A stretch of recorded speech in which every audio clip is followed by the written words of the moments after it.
Welcome to Industry Focus, the podcast that dives into a different sector of the stock market every day.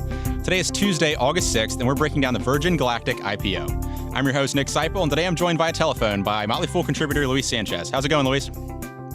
Hey, happy to be here.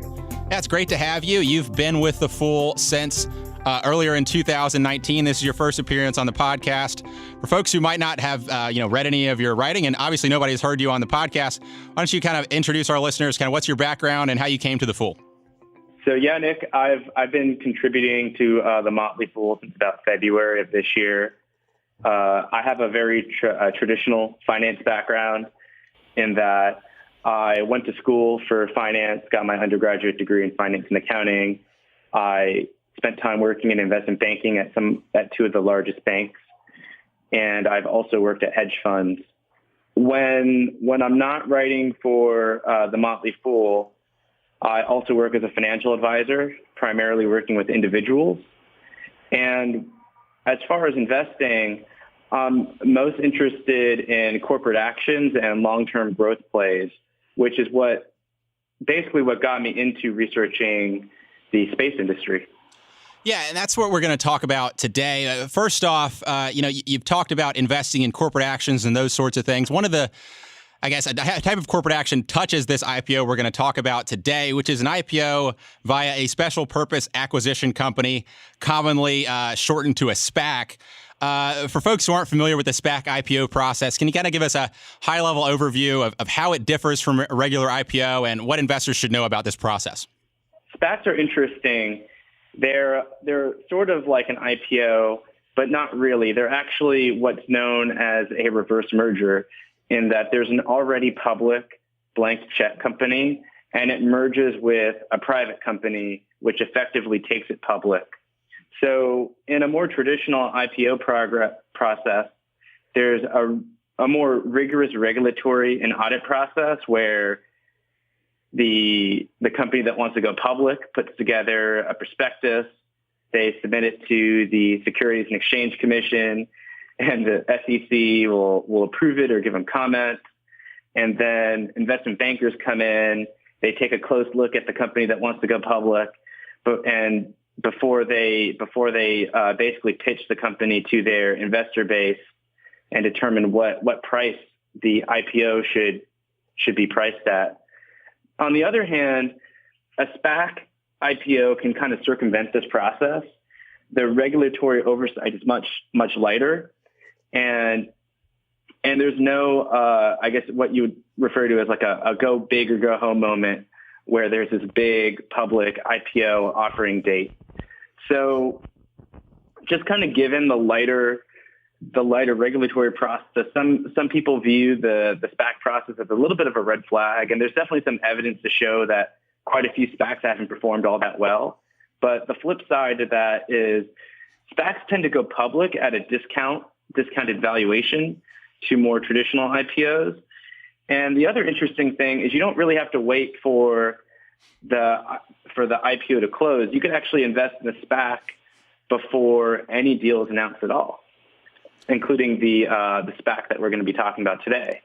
Right, exactly. So a SPAC will be a company that will sit on the market with, like you said, a blank check company with the intent at some point to acquire a company. And when that happens, you'll see that the SPAC IPO, like we're discussing today with Virgin Galactic. And as you mentioned, SPACs have been popular in the past, but following the financial crisis, they really slowed down significantly. But last year, we really saw a big uptick in SPACs. In 2018, we had the most SPACs go public in any year since 2007, raising more than $10 billion in capital. And these are companies that folks might be familiar with. Hostess went public via SPAC, Chuck E. Cheese. But the one we're talking about today is Virgin Galactic. Back at the beginning of July 9th, Virgin Galactic announced plans to go public via a deal with Social Capital, Sophia Holdings Corp., which is a SPAC company created by Social Capital CEO Chamath Palihapitiya.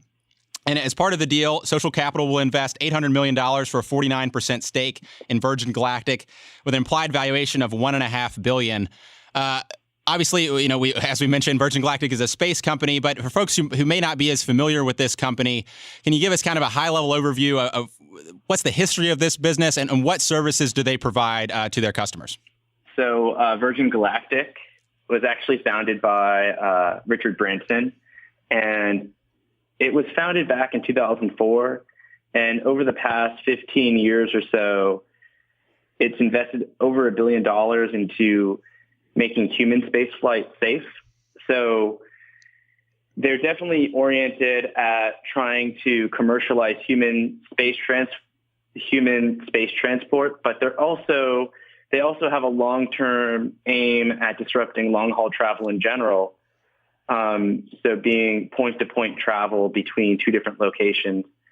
The opportunity that they're focusing on right now is actually space tourism, and they have a plan to start sending paid tourists into space in 2020. And that's kind of an odd concept. It's definitely something new, but the idea is that, insanely rich people might be willing to pay about $250,000 for a ticket, which grants them about a four-day space tourism experience, which includes a couple days of training, a full dress rehearsal, and then it culminates in a flight which sends them into space for about 90 minutes. Yeah, so they're marketing a full space tourism experience to the ultra wealthy folks. When you look at the investor presentation of this company, they compare the market for this to something like ultra luxury private jets or yachts, those sorts of things that can cost in the realm of hundreds of thousands, per reservation. As someone myself, I just got back from Orlando last week. I don't even like roller coasters, so going to space on a rocket ship is a little bit out there for me. How big does the company think this market can be, and what could it grow to over time, assuming everything works out? Yeah, it's definitely a novel idea, and you almost kind of have to take yourself out of your own personal experience to understand the typical consumer. In there, they put out this investor presentation, which described the investment thesis, which basically says that people, insanely rich people who might have wealth upwards of 10, 20, 50, $100 million, they're willing to pay, and they often do pay hundreds of thousands of dollars just to have a single vacation. And that's about what it costs to charter a yacht or rent a private island or fly private around the world. There's also some evidence that maybe there's something about the human spirit that is interested in having these unique physical accomplishments. I mean, right now we're seeing record people climbing Mount Everest, and, there's a lot of people also interested in things like ultra marathons. But, there is this existential question of, is this something that people are interested in? And it's certainly what I was wondering, but the company has disclosed that they've already taken about 600 reservations and collected over $80 million in deposits against these reservations. And apparently the company hasn't even been actively selling this package. They paused selling efforts about 5 years ago, and they claim to have thousands of leads for additional future customers. So there apparently is demand for this. And how large could this market be? Well, there's something like 2 million people in the world with a net worth greater than $10 million. And the company claims that they just need to fly about 1,000 people per year to have a viable business. So 1,000 people is less than 0.1% of the 2 million people who could potentially afford it. It's definitely within the realm of the possible. And then, of course, over the longer term, the company might be able to lower the cost through better technology or some kinds of efficiencies. And to the extent that they're able to lower the ticket prices, they are interested in bringing this space tourism experience to an even wider audience. Yeah, certainly, as the price comes down, that addressable market really grows. Even at that current, people with a net worth greater than $10 million. I mean, if they hit that 1,000 space flights per year to become viable, that's a massive growth in space flights, just for humanity. If you look at Virgin Galactic's investor presentation, they call out only 571 people have ever been to space. So if you're talking about 1,000 every year, obviously that's a really significant growth. Richard Branson thinks that they can decrease prices over time. Obviously this is a brand new market, and Virgin gets some inherent advantages as a first mover. When you take a look at the assets that the company is invested in and how it stands, what do you think are their key advantages moving forward relative to maybe new entrants who might come into this market? Yeah, great question. I think the biggest advantage that the company has is just the fact that they got started 15 years ago just putting together rocket ships seemingly without any interest in immediately commercializing the opportunity. They were just really interested in seeing if this could work. And, lo and behold, 15, 20 years later, there might actually be a business here. So they have this, potentially multi-decade head start against any potential competition. And as a result, they have a lot of intellectual property that's probably worth a lot. And, they're vertically integrated. So they're in there. They're actually designing and manufacturing their own rocket ships, which, they could eventually build spaceships for other companies. Something kind of interesting is that they've actually received the first FAA approval for commercial space travel. So obviously that's critical for sending humans on commercial vehicles. And they got that space approval from the FAA essentially through extensive testing, both with humans and without humans, and to prove that this whole thing is safe. And then the last interesting thing that I would point out is they have this beautiful spaceport that they've built in Nevada, actually in partnership with the state of Nevada. And this spaceport essentially has everything they need in terms of luxury accommodations and airfield space, as well as training facilities. It has everything they need to basically get this business going. Yeah, it's New Mexico is location spaceport. Just for clarity, yeah, Spaceport America. The other thing I found interesting about that is that New Mexico, the state funded all of the upfront development costs of the spaceport in exchange for $5 million in annual rent from the company. So you've seen this company build up this incredible amount of assets, as well as the first commercially developed spaceport in the world.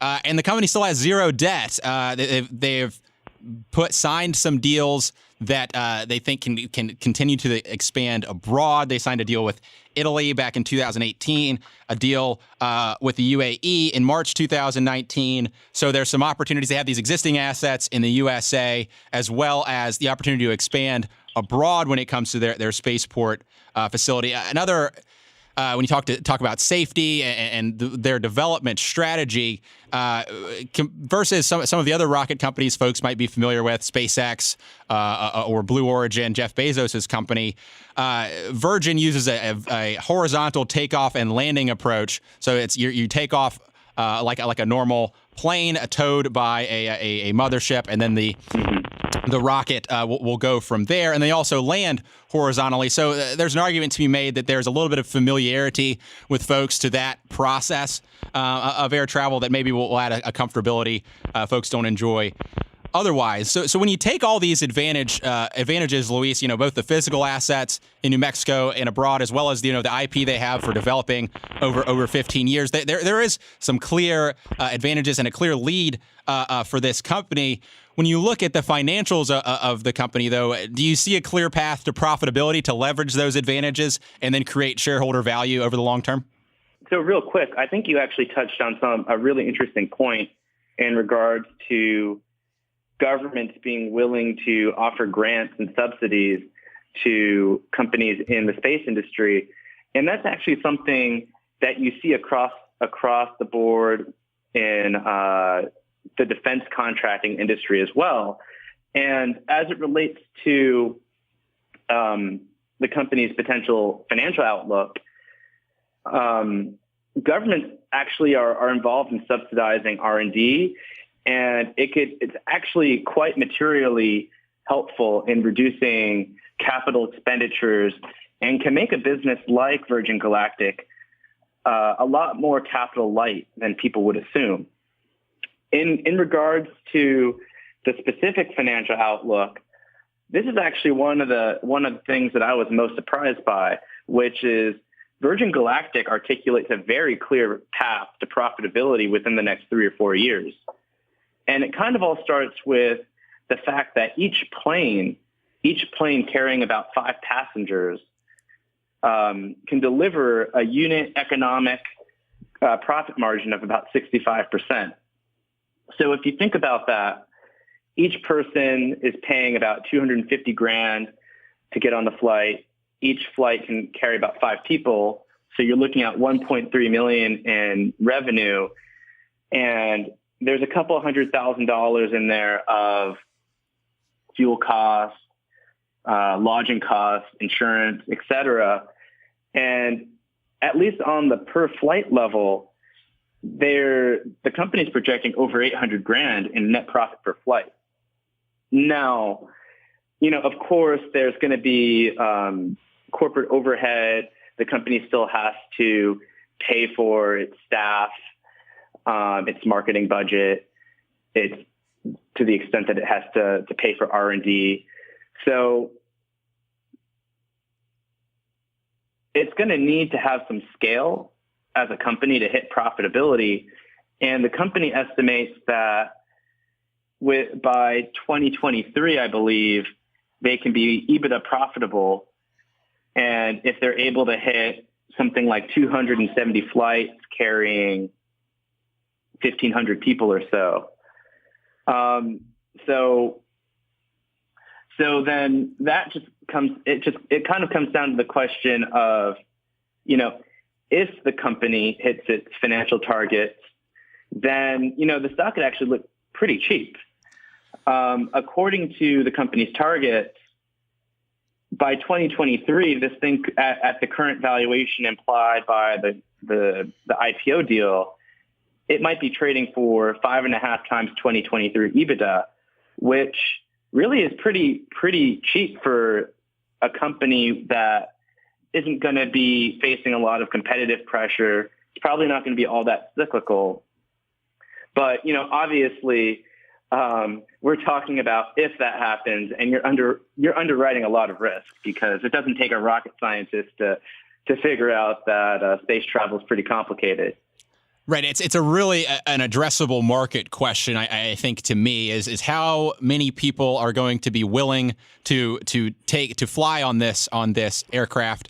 And then as well, there's a question. So right now you're looking at folks who are early adopters. No one has ever engaged in any kind of recreational space travel. So these are the folks who traditionally would be the most comfortable with risk, the most comfortable with being the first to do something. You could easily see that addressable market start to skew up in a really significant way as things are proven to be safe and it becomes more generally accepted. However, on the other side, if one of these things blows up and if someone is injured, you could quickly see the addressable market diminish very quickly. So it's something to be seen. But as you say, if the company's projections pan out, there is a path to very, very rapid growth and something that could easily justify the valuation that they're coming at today. We'll just have to see how things progress. I think when we talk about these commercial space companies, the big three for sure right now, I think, are Virgin Galactic, SpaceX, and Blue Origin. There's also United Launch Alliance. That's a partnership between two major U.S. defense contractors. But the three big ones right now are SpaceX, Blue Origin, and Virgin Galactic. When you compare what Virgin Galactic is doing with this focus on recreational space travel via space planes, how does that compare and contrast to what we're seeing from those other big two space companies, SpaceX and Blue Origin? The landscape of the future space industry is pretty interesting. For some reason, a lot of these companies tend to be started by outspoken billionaires and aren't really traditionally backed companies. Although, as you mentioned, there are a couple of companies like the United Launch Alliance that might be a little bit more traditional. But it's funny. You have to think, why are so many billionaires starting space companies? And it's probably because starting a space company is something like the ultimate vanity project, where, I don't think, as mentioned, I don't think that when Jeff Bezos started Blue Origin or when Richard Branson started Virgin Galactic, they were primarily interested in making a ton of money. I think they just wanted to see if they could build a spaceship. Right. Space is cool, and they're grown up little kids, I guess, that want to go to space. But there really has been proven out to be a market.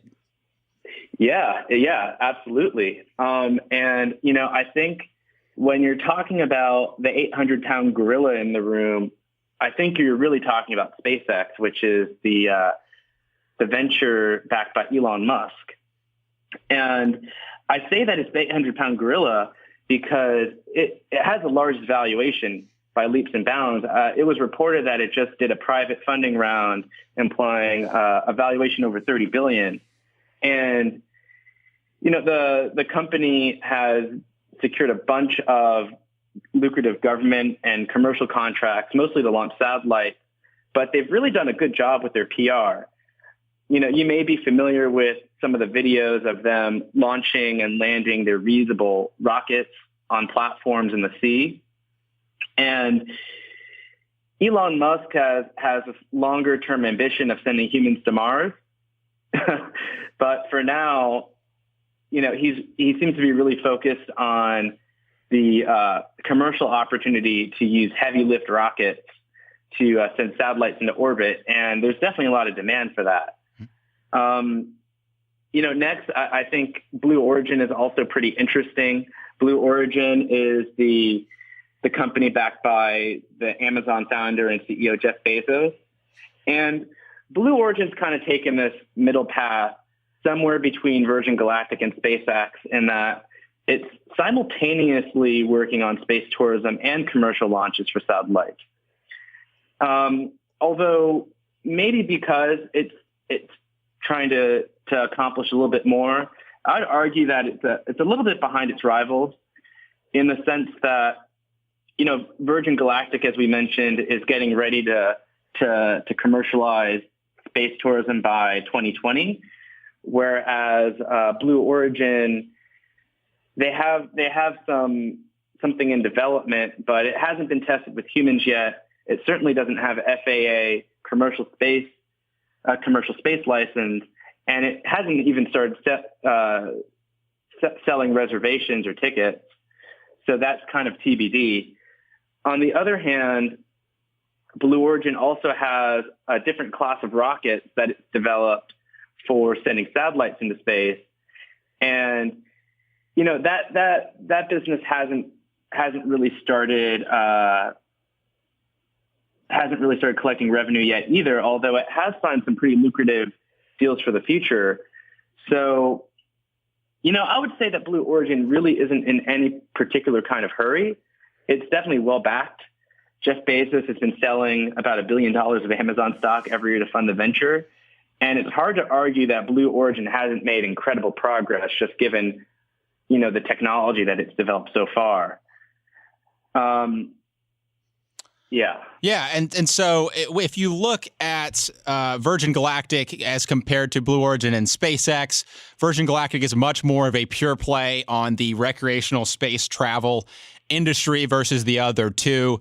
SpaceX has, talked about sending a Japanese billionaire around the moon, but that is a long-term project. I believe 2023 is their target there. Blue Origin has talked about putting folks into space, but that'll be a little bit different space flight than Virgin Galactic has. It's a vertical takeoff vehicle, more similar to the Apollo-style rockets versus the Virgin Galactic, which is a horizontal takeoff and landing spaceplane vehicle. The Blue Origin recreational space flight is projected to be around 11 minutes versus the Virgin Galactic is projected to be around 90 minutes. But Virgin Galactic, as compared to the other two, doesn't have nearly the same exposure when it comes to commercial launches of satellites. Part of that is just the nature of that horizontal takeoff and landing being towed by a mothership up to 45,000 feet. It just limits some of the amount of weight that you can carry. So if you're going to invest in Virgin Galactic relative, these other two aren't publicly investable now, but relative to these other two, Virgin Galactic is much more of a pure play on recreational space travel. And you really have to believe that that market is going to grow in a meaningful way in the coming years. Whereas the others, you could fall back on the satellite launches. We've talked about these low Earth orbit internet projects that are becoming more and more popular. There's a little bit broader addressable market for the other two relative to Virgin Galactic. Now, when you look at this SPAC, the deal is expected to be finalized later this year. The social capital SPAC is currently trading on the market as IPOA. Whether you want to buy, the SPAC today, or whether you're looking at investing in Virgin Galactic moving forward once the deal is closed. As an investor, what will you be paying attention to when you think about Virgin Galactic as an investment, and what are the important metrics you'll be watching to decide whether this is something that should have some real capital invested in it? Yeah, I'm certainly intrigued by the company and the industry. There definitely appears to be something here. Not sure if it's necessarily tourism, if that's going to be the big market. And I'm certainly not quite there yet on investing in it. But there's definitely some things to like about it. Just in general, one of the things I think is interesting is everyone that I've spoken to about this idea is just extremely skeptical of just the premise. And it seems like people don't even want to take it seriously. And I haven't really met anyone who's actually dug in and researched the facts. But, if the company does what it says it'll do, I think the stock could do really well. And there is definitely some circumstantial evidence that this is a real business. I mean, they've received government licenses.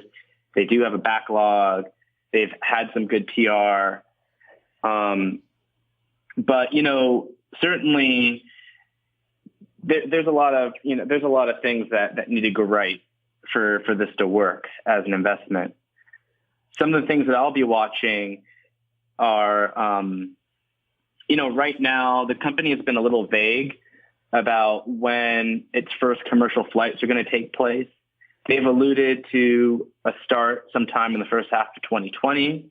And, it'd just be great to see something a little bit more definitive put on the calendar, or maybe even wait and see, just wait until after a couple of these flights carrying paying customers have gone and come back.